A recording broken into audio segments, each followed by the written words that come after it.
Good morning eighth class. आज हम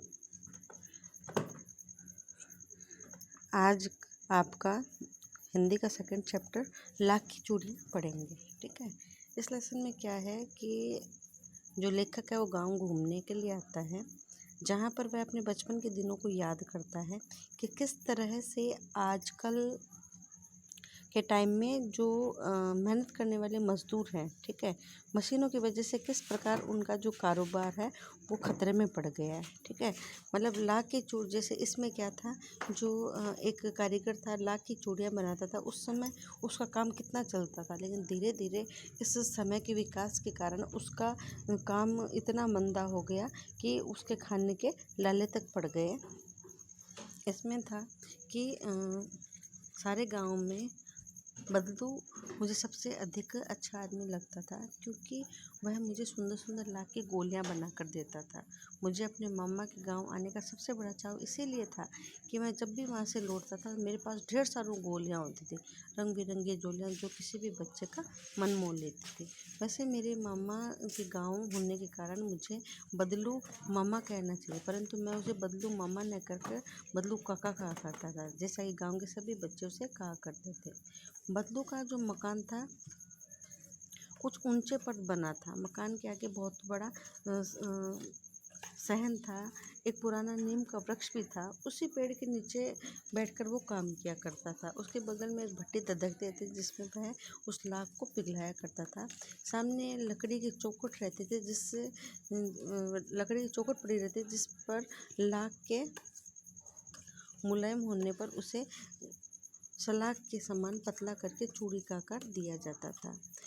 पास में चार छह विभिन्न प्रकार की बेलनुमा मुंगेरियाँ पड़ी रहती थी, और जो आगे से कुछ पतली और पीछे से मोटी होती थी।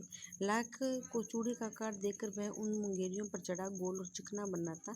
जब एक एक पूरे हाथ की चूड़ियाँ बना चुकने के पश्चात वह उन पर रंग करता था। ठीक है। इसमें जो बदलू है उसके काम के बारे में बताया गया कि किस तरह से वह लाख की चूड़ियों को बनाता था और किस तरह से मुंगेर होता था उस पर उन चूड़ियों को एक साइज़ में बनाकर उन पर कलर करके वो अपने काम को चला रहा था। बदलू का कार्य सदा ही एक मच्छी पर बैठकर किया करता था, जो बहुत ही पुरानी थी। बगल में उसके एक हुक्का रखा रहता था जिसे बीच बीच में पीता रहता था। गांव में मेरा दोपहर का समय अधिकतर बदलू के ही घर पे बीतता था। मुझे बदलू जो था वो लल्ला कहा करता था, और मेरे पहुंचते ही मेरे लिए सुंदर एक माचिया मंगा देता।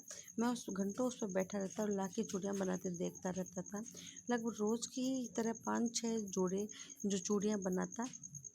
पूरा जोड़ा बना लेने पर वह उन्हें बेलन पर चढ़ाकर कुछ क्षण चुपचाप देखता, मानो वह बेलन न होकर किसी नव बद्दू की कलाई हो। बदलू मनिहार था। चूड़ियाँ बनाना उसका पैतृक यानी पुराना काम था, अर्थात उसके पूर्वजों से ये काम चला आ रहा था। जो लेखक था वो बदलू के साथ बहुत रहना पसंद करता था, इसलिए वो क्या करता था, अपने जो शाम का समय था वो अधिकतर उसके पास ही बिताता था।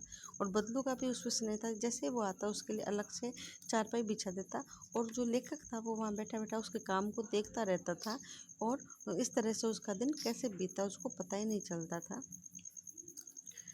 वास्तव में यह बहुत ही सुंदर चूड़ियाँ बनाता था, और उसके बनाई हुई चूड़ियों की खपत भी बहुत होती थी। गांव में सभी जो स्त्रियाँ थी वे उसके हाथ की बनाई हुई चूड़ियाँ पहनती थी। ठीक है।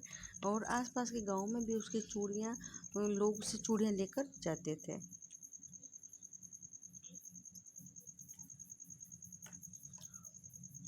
परंतु वह कभी भी उन चूड़ियों के से पैसा नहीं बचता, परंतु वह, क्योंकि अभी तक वस्तु विनिमय का तरीका था। लोग उसे अनाज के बदले चूड़ियाँ ले जाते। बल्लू स्वभाव से बहुत सीधा साधा था। मैंने कभी उसे झगड़ते हुए नहीं देखा था। हाँ, शादी विवाह के अवसरों पर अवश्य जिद करता था। जीवन भर चाहे उससे मुफ्त में चूड़ियाँ ले लो, परंतु विवाह के अवसर पर सारी कसर निकाल लेता था। आखिर सुहाग के जोड़े का महत्व ही होता है। मुझे याद है कि मामा के यहाँ किसी लड़की के विवाह पर जरा सी बात पर बिगड़ गया, और फिर उसको मनाने में लोहे लग गए। विवाह में इसी जोड़े का मूल्य इतना बढ़ पड़ जाता था, उसके लिए घर वालों को सारे वस्त्र मिलते, ढेरों अनाज मिलता और उसके लिए पगड़ी मिलती और रुपये भी उस अलग से मिलते थे। यानी जो चूड़ियों का काम होता है उसमें क्या होता है कि एक विशेष प्रकार की बात होती है कि जब भी बदलू था उसका क्या उस समय वस्तु विनिमय होता था, ठीक है।